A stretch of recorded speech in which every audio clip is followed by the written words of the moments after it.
nabanggit? Baka naman magselos na si Estes. Hindi na pinapansin. Pwede, di ba? Pwede rin, may digi pa. Naku. Si Spider-Man. Pero ito na, Florin! First ban! Ayun. First time. I think first time ever. Oo.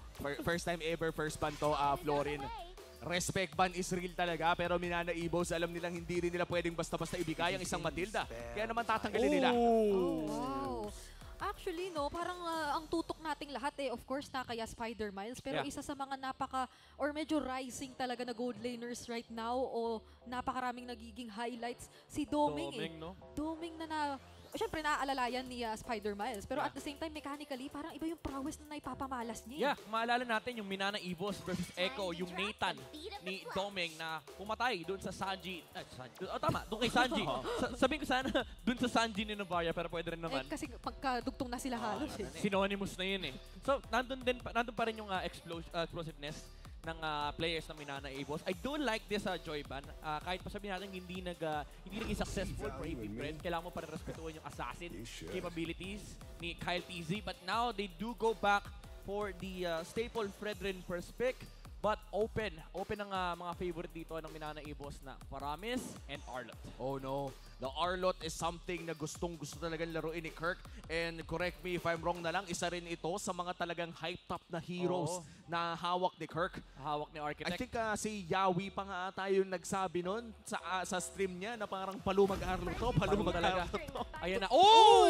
Okay, Paramis and Angela this time around. Last time, Paramis, Florin, pero wala nga yung Florin. So Paramis, Angela, this can be heavily countered by Valentina though. Pwede niyang kopyahin yung Heart Guard o kaya yung Netherrealm. So I think this is a good Valentina game unless i-Vexana na naman ni Few. Kasi may Valentina Minotaur. Actually, Valentina plus Gold Lane also works. Or Valentina Arlot para at least walang Arlot pick for MNNE Evos.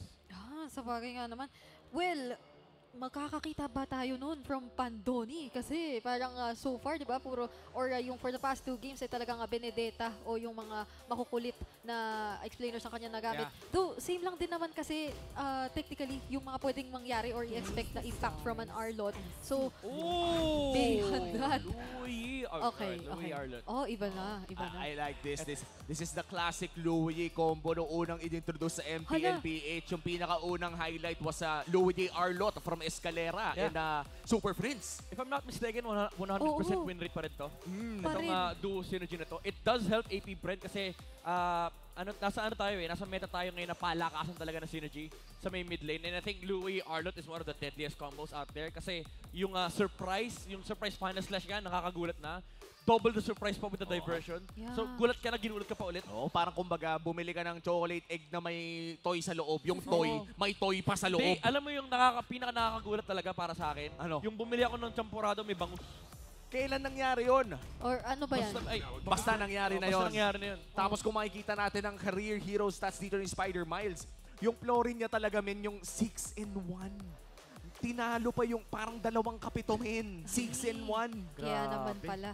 First ban, worthy na first ban, worthy. Pero going back, parang ang hirap nga lang ngayon kasi kanina nakakita naman tayo ng Louis, but then may sagot in a sense na napakaraming sources of vision. Pero for now, MNNE, meron pa ba silang makukuha or meron ba sila as of now na parang vision? Parang wala na kasi hawak na nila yung dalawang hero sa mid, yung Paramis at Angela. I think if you really want vision here, kailangan mo idaanin sa santong bruskuhan. Yung palakihin ng muscle. I like this Benedetta ban. It's a good ban against Pando kasi Benedetta pa lang yung nakikita natin from APBR on the new XP lane. Pero again, pwede kasi i-flex din yung Arlot. It does allow for flex room for APBR's draft. Now that they've banned out the CC, there's a couple of things that you might consider here for MNNE Evos kasi nung tinanggal yung CC, kailangan mo isipin ano ba yung mga matchups na hinahanap dito ng APBR. I think Pakito is one good matchup here. Paunahan sila for the XP lane. And in terms of XP lane as well, no? Meron pa namang export na choice in case gustong sunugin yung Fredrin. But then again, I think in terms of Akai, Si Kaizen na lang ata yung nag-aakay na jungler ngayon dito sa MPL Si Kaizen tsaka si Kyle. Ayo. May one game si Kyle TZ, I think. Hindi ko maalala kung anong match. Basta may one game si Kyle TZ on the Akai. Kaizen has 2 or 3, I think. Oo, pero parang naging choice na talaga ng MNNE Evos itong Akai. Even if hindi popular choice. Pero Minotaur ang magiging last ban ng side ng MNNE. Palabas yung Terizla, I think, ni Kirk. They could last pick it para makita nila yung XP lane matchup, which does kind of force MNNE Evos to pick yung gold lane nila dito. I think Claude works here kasi hindi mo rin pwede ibigay sa APBR considering na may hawak silang Louis. So I think paunahan sa Claude to. And then XP lane last pick for MNNE Evos. Napapaisip nga ako sa... Baka may possibility kaya ang Masha rin dito for XP dito ng MNNE. Kasi so far parang makakatunaw din siya in a sense, makakabigla for yung Fred rin. But then, parang pwede niya kasing gawin yung typical na tatargetin mo talaga at lulusubin lang yung Louis, for instance. Ano kaya magiging response dito ng MNNE Evos? They're still looking for their side laners. Nabanggit mo ang Harith, open din ang isa sa mga popular na pick, katulad lamang ng carry. Ano pa ba ang mga pwede nating abangan? Kasi he wins all the remaining gold lane matchups, aside from the Brody. Pero I don't think Brody works here for APBR kasi may Faramis and Akai. I mean, the Faramis alone pwede yung Brody, but with the Akai, medyo mahirap kasi pumesa sa team fight. So I think MNNE Evos, it's a very good Harith pick if they do ever go for it. Dito sa 4th pick, no? Kasi may kasamang Angela din. So ang taas ng protection. Oh, they go for the X-Borg instead. Okay. Wait, may open pa din pala na Roger. Natakot ako, imagine yung Roger Jella if ever Pero since hinuli nga nila yung gold lane matchup, parang ang ingat nila sa kung anong gagamitin ni Doming. Kumbaga may chance pa rin talagang maglabas ng Roger Gold. Pero mukhang ito na nga yung nabanggit ni Midnight kanina na Pakito. Nakuha yung Harith. That's such a waste. Kasi sana hinintay nila yung Pakito matchup before picking up the XP. Now, they have to go for either the Roger or the Brody unless may baong Irithel dito yung MNNE Evos. And would the Bruno be not an option here? Hindi ba pwedeng Bruno dito katulad ng nakita natin? I don't think so. Against Arlet and Harith, medyo mahirap yung game na yun. Hindi ka makaka-free hit as much as you want. I think Irithel works here kasi pwede mong ilakad yung normal hits mo. And it's good. It's very good with Faramis and Angela. Kasi literal pwede mong i-run down yung AP Brand. Let's see if yan nga ba ang kukunin ni Doming dito. And I think Doming is also within top 3 of most kills in the league right now.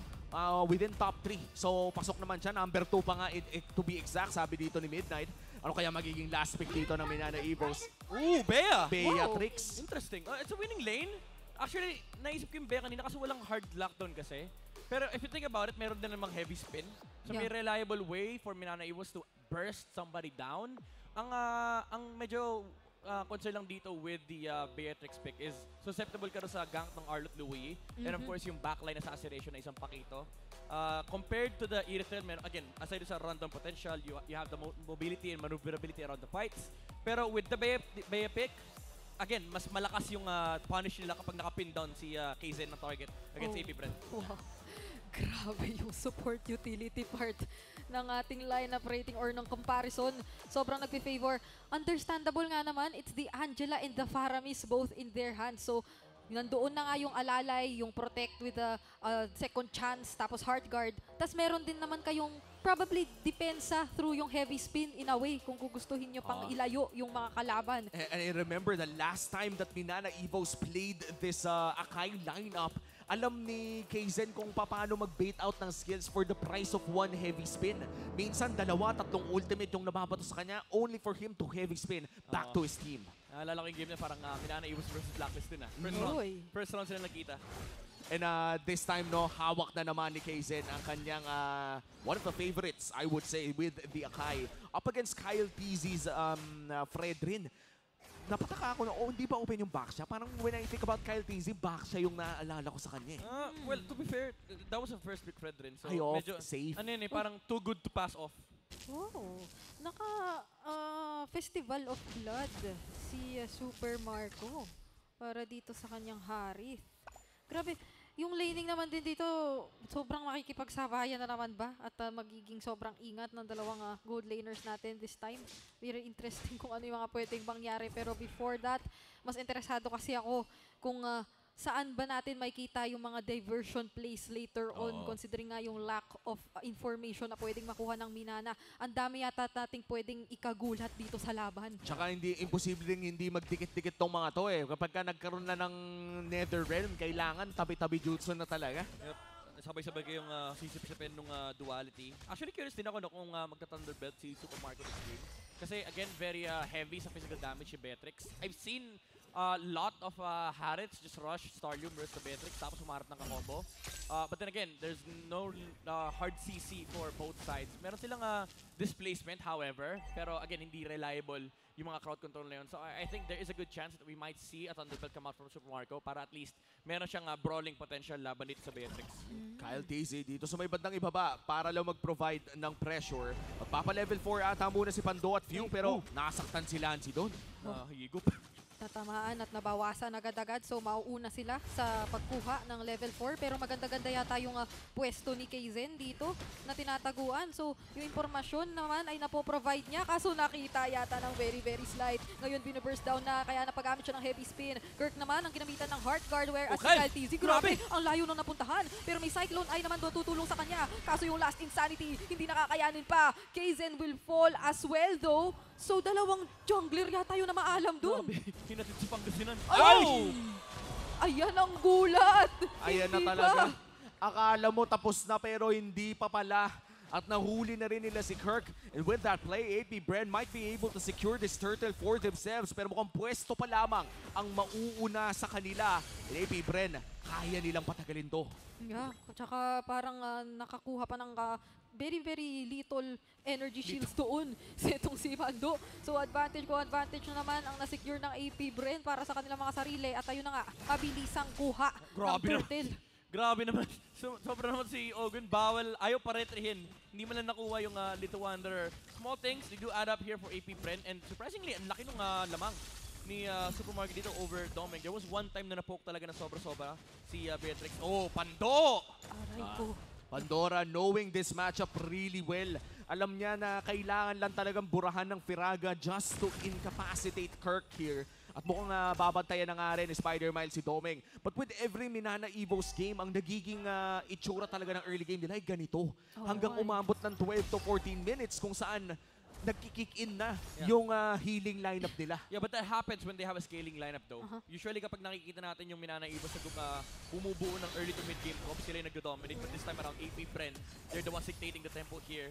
Kaizen, it's a weird attempt with the engage there. Wala naman silang makukuha objective. Nasayang lang yung ult ni Sir Miles. Parang yung mga Rafaela Florin late game yung mga napakalaki talaga ng threat. Pero meron tayong makikita na diversion play dito sa top lane. Kaso nga lang, mukhang sa kalimitahan ng meron ng Minana para makakuha ng info eh. Sobrang ingat din naman talaga nila Doming dito. Though may kahit sa gold lane, hindi lang sa XP lane, may slight advantage o lead na nakukuha itong si Super Marco kontra dito kay Doming. Yeah, and what I like about Minana Evos here, even if nakakalamang si Super Marco doon sa gold lane, pag alam nilang may diversion, nilalakad nila doon sa gold lane. Kumbaga, mas okay nang sigurado. Hindi pwedeng mahuli na naman sa gitna ng mga common na daanan. Kasi parang ang dami na nating nakitang ganung instances na yung mga bushes sa likod, sobrang nasasalubong yung mga kalaban. Dapat protection muna. Oo, kailangan talaga ng protection dahil kung puro action ang makikita natin sa laban na ito ay panigurado. Ayan na nga yun. Speaking of action, literal na ma-action yung nangyayari dito. Sanib agad mula dito sa Angela ni Spider-Miles para makuha yung kill onto Few. So wala na munang gulat-gulat na pwedeng manggaling sa AP Bren pero still yung turtle, na-secure nila. Kung ano AP Bren, parang nakakainis yung ginawa ng Minana Evo. Sinit-in run yung lugoy. Tapos umalis. Hindi mo lang nag-contest ng turtle. Parang, okay na, napatay namin Louie. Out na kami Parang handa na nga si Kyle TZ. Yung katawan niya umiling na eh. Ready na siya Ready ako mag-turn if ever. Tapos nakita niya nakatalikod lahat ng Minana sa kanya. Parang kung mag-AP Bren, ano nangyari? Yun na yun. Ginusto lang yata talagang kuhain dito si Kapitan. Iba rin naman kasi, or yun din naman ang pwedeng makapagpadala nga naman dun sa ibang mga members ng AP Bren kung saan pa. Pero right now, sobrang stable ng ginagawa ng AP Bren Parang hindi nila masyadong nilalaban o hinahanapan dito ng engages. If any, parang Minana pa nga yata yung naghahanap kanina pa ng mga attempts para makapag-setup with the heavy spin Lumalaki at lumalaki na rin ang gold lead ng Hive. AP Bren with a 3K gold lead. Mukhang bantay sarado na talaga ang Minana Evos around that Beatrix as well. Hindi na ba talaga pwedeng iwan yung Beatrix at this point midnight? O pwede pa namang bigyan ng konting pag-iisa? I mean, pwede mo naman iwan yung Beatrix kasi meron naman siyang wave clear capabilities, lalo if ipilit talaga ng AP Bren. One thing na hindi mo kasi pwede gawin is iwan siya versus the Harit na makikipag-pro, tapos hindi mo makita kung nag-diversion na yung Louie. So nandun kasi yung constant threat lagi ng AP Bren na pwede nilang pwestuhan si Domeng. Uy, pasok kay TC. Uy, grabe. Ay, nakaharang na yung, selyado na yung gold lane. And just as you said, Midnight, no, yung diversion play with the conceal, siguro kung nagstay doon yung Beatrix ay nakaisa na ang AP Bren, pero preemptive ang naging rotation ng Minana Evos. Recta mid, doon ka muna mag-farm. Parang protect the president yung nangyayari dito eh. Pero ito, medyo for protect one strategy to for Minana Evos. And gets din nila, maganda yung read nila on that gold lane matchup. Alam nilang, again, kahit pwede nilang iwan yung Beatrix, at some point pupunta dyan yung AP Bren. So that was a very well-timed movement from Domeng. Hindi na siya nag-attempt na i-clear pa yung susunod na wave kasi na-clear na yung mid lane and nawawala na yung Louie at that point. Yeah, talagang kailangan na hindi or lalong mabigyan dito ng mahirap na early o mga simula ang gold laner or ang pinaka-chansa nila pagdating ng late game for Minana. Pero AP Bren, sinisimulan na naman ang turtle. Napakagandang final slash na nagmumula dito mula kay Ogwen. Kaso napakasakit din ng mga sunog-sunog. Tapos yung last insanity, hahabulin pa si Pando. Pando will fall para dito sa side ng AP Bren. Kaso babawi si Lancy ang makukuha at maging si Kaizen. At nandoon yung sniper. Renner's apathy. Tumama naman kahit papaano pero yung damage kapos pa yata. So meron tayong makikitang diversion dito sa baba. Hinahanap etong X-Borg pero makakauwi naman si Kirk. And that will be the turtle as well for AP Bren. Kailangan na mag-back ng Minana Evos dito. That will be the third and last turtle in the hands of AP Bren. At wala ng ultimates ang Minana Evos ngayon. Si Ogwen, iniisa pa niya. Grabe, hindi niya tinatantanan si Lancy. So parang at this point, hindi natin makita na nakakasabay yung dalawang, of course, yung roam and mid ng Minana pagdating sa mga paunti-unting pokes at pagbawas o panakot sa AP Bren. Tas aside from that pa, hindi nila sobrang naalalayan pa or hindi natin nakikita na nagagamit nila ito para depensahan yung mga crucial heroes nila. Kasi ang ingat lang din ng AP Bren sa pagpili ng mga laban. At yung pag-iingat na yun, mukha namang nakikita natin yung gold lead nila, na poprotektahan nila. Kailangan na ba mag-risk dito ng Minana? Ito na ba yung risk na yun? Hinahanap ni Kaizen si Pew pero nakatakas. Nakatafos mo sa Pew? Oo, men. Nag-flicker. Hindi, naka-arcane boot siya. Wait, so na-flicker niya right before siya mapin sa wall? Nausog ata ng bahagya. Oo. Kasi pag nausog ka, may window ka para makapag-flicker out. So hindi perfect yung pin na nanggaling dito kay Kaiser. Grabe naman nakaabang na sniper. Uy, pero hindi lang pala si Owen yun nandun sa likod na nakahanda. Maging si Pando, pinagsusuntok yun nasa ilalim ng tore bigla. Kirk ngayon, siya naman ang tina-target. Gusto na talagang patumbahin. Sunod-sunod na mga vengeance lang. Tapos paunti-unting tama mula kay Kyle TZ.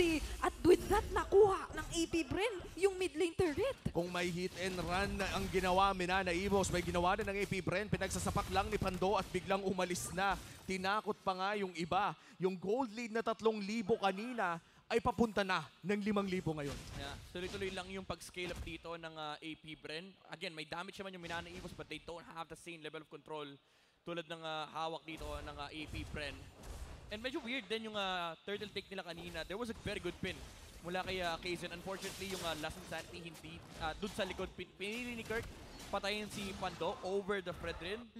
And after nun, ang laki ng punish na nakuha ng AP Bren kasi naggamit pa nila yung Fredrin to get the turtle, to get a few kills on the backline, and nakuha pa yung jungle resources ni Kaizen. May naisip lang ako bigla. Parang natuwa din lang ako. Yung mga past few games natin, lahat ng mga XP laner natin bumabawas na. Nawala na yung Esmeralda Yura na parang forever nating pinapanood. Pero mukhang Lord Take na to ay hindi forever dahil nandyan na rin si Kaizen. So may bandang Kedli, Kyle TZ, diretso turn. Grabe. Binitawan talaga. Grabe yung hapak ng APBR. Nagpakita siya 1 second. Dire-diretso sila.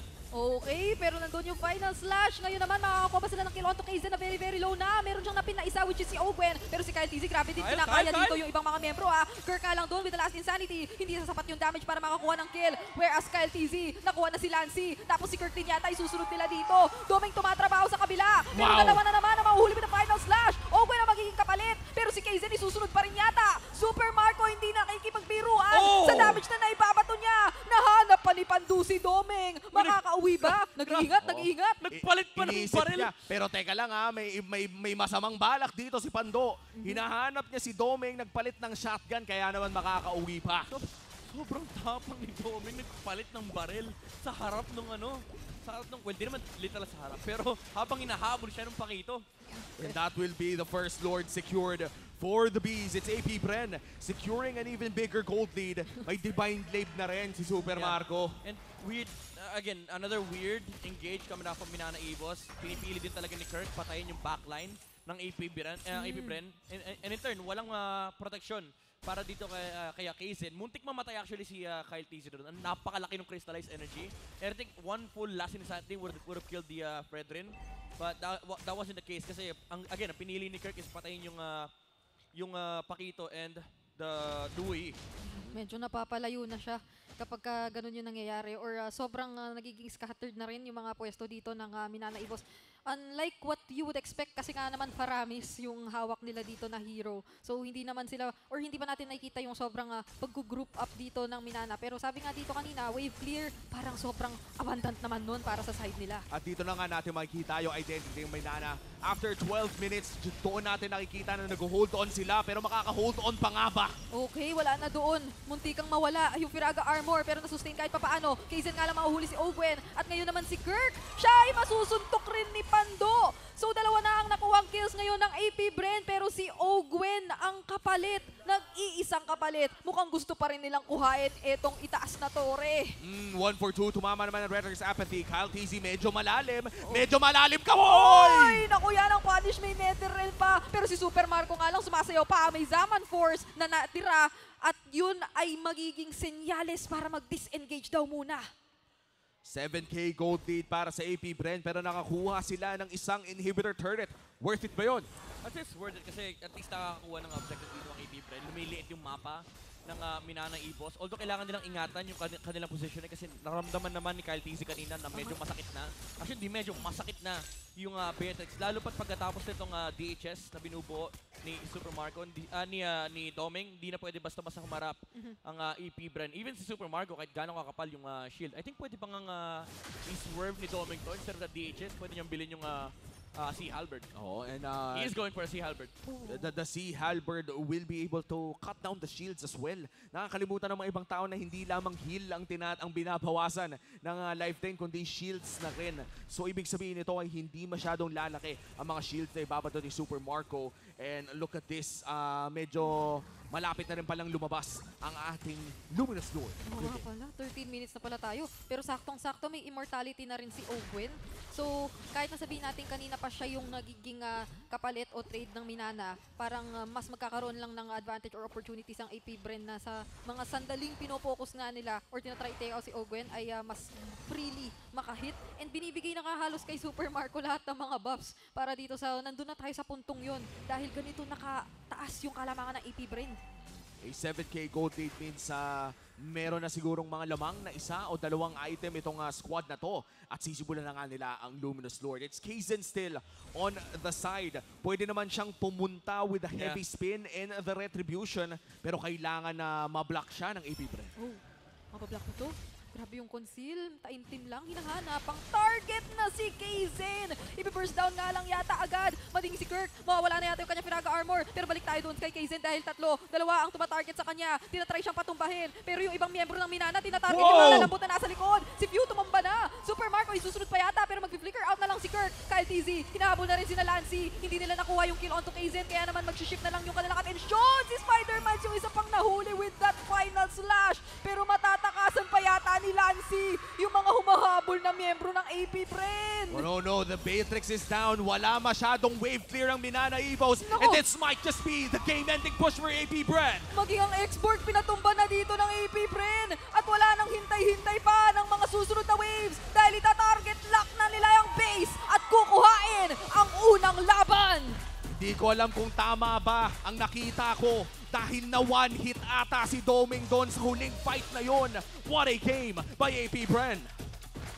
Again, the macro objective gameplay for APBR. The turns, the targeting, it was still perfect coming out from the Hive.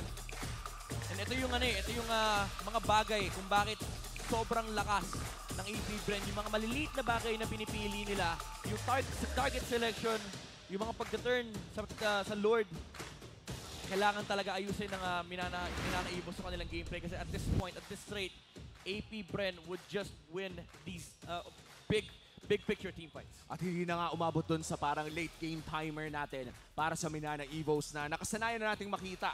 This time around, as you said, Midnight, wala silang late game scaling masyado compared to their usual compositions. Kaya naman nakakita tayo ng napaka-dominanting team fighting mula sa APBR.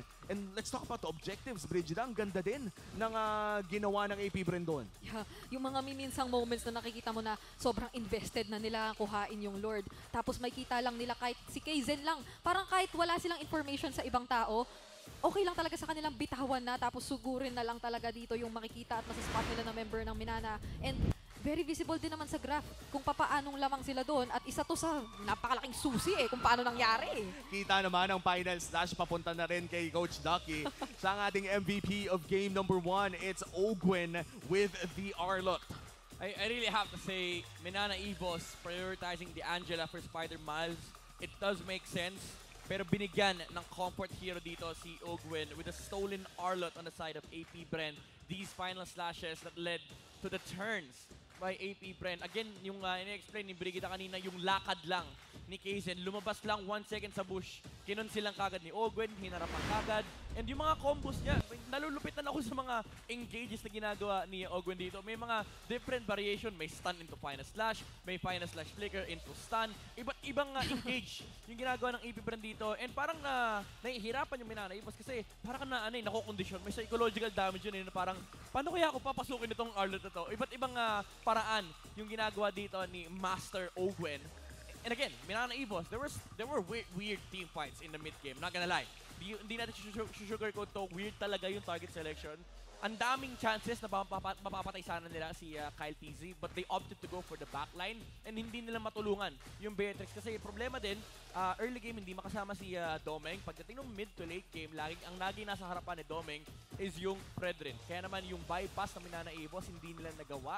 And APBR, sila naman yung intern na nakakuha ng bypass kasi yung X-board sa likuran, hindi naman nila masyadong kailangang intindihin kasi yung mga hinahabol ni Kirk, they're mobile enough to escape from this clash. And ito yung sinasabi natin na one hit din talaga ng APBR dito. Nagsama-sama yung magic burst damage mula sa APBR and hindi nga nailigtas si Doming doon with the Nether Realm. Dahil nga, first of all, malayo din si Lancy and hindi rin in-expect ng Minana Evos na doon manggagaling yung burst damage coming out from Super Marco. Now, looking at the emblems, hinighlight ni Brigida to, and I think it mattered yung Festival of Blood on the Harat. Kasi usually, kapag yung Harat nagbabargain hunter, kayang palagan ng Beatrixan. Even though you're getting a big fat shield in the early game, yung damage output ni Doming, lalo kapag nag-level 4, enough yan actually to contest the Harat. Pero with the added sustain from the Festival of Blood, dahil nga tumataas din naman yung damage output ni Super Marco as he scales up the first skill, ay malaki yung HP na bumabalik. Also, the build-up from the Stardom site, it does help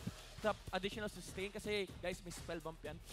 Sa mga hindi nakakala, may spell bump po ang Stardom site. So, it does help when it comes to fighting against this Beatrix coming out from Minana Evos. And pagdating ng mid to late game, again, nag-matter dito yung kakulangan ng crowd control ng Minana Evos. Unfortunately for Kaizen, siya lang din talaga yung reliable source of crowd control. But the thing is, never nag-sync up yung combo dito ng Minana Evos. Kaizen was doing a lot of things on the front lines. Kinakailangan niya i-contest yung Lord, makakuha ng vision, mag-pin ng target. Even though may mga moments naman na parang ang itsura ng Minana Evos is na nandedelay na lang si KZen and aabot yung damage deal nila sa harap ng AP Bren. The thing is, AP Bren can deal with the X-Borg and the Beatrix. Lalo nung kinuha nila yung X-Borg, pinikan sila kagad ng Pakito and yung Beatrix kapag wala ng dash ay susceptible ka talaga doon sa burst damage ni Pando at pati na rin ni Pew. Napakataas actually ng GPM dito ni Super Marco. And take note, hindi lang nag-farm yung Harith. Ginamit din talaga ng AP Bren yung Harith pagdating ng mid-game in terms of lane pressure and yung objective presence. Kasi si Doming, actually si Doming nga pinapunish na lang yung absence ni Super Marco sa side lanes. But again, ang game plan kasi dito ng AP Bren is mag-group up. Kita mo naman, grabe yung nilakad ni Ogwin sa early to mid. Just make sure na makapaglaki sila ng enough pressure and ma-maintain nila yung momentum nila coming into mid-game. At kaya naman nakakuha sila ng malaking lead that led to this victory in game number 1. And yung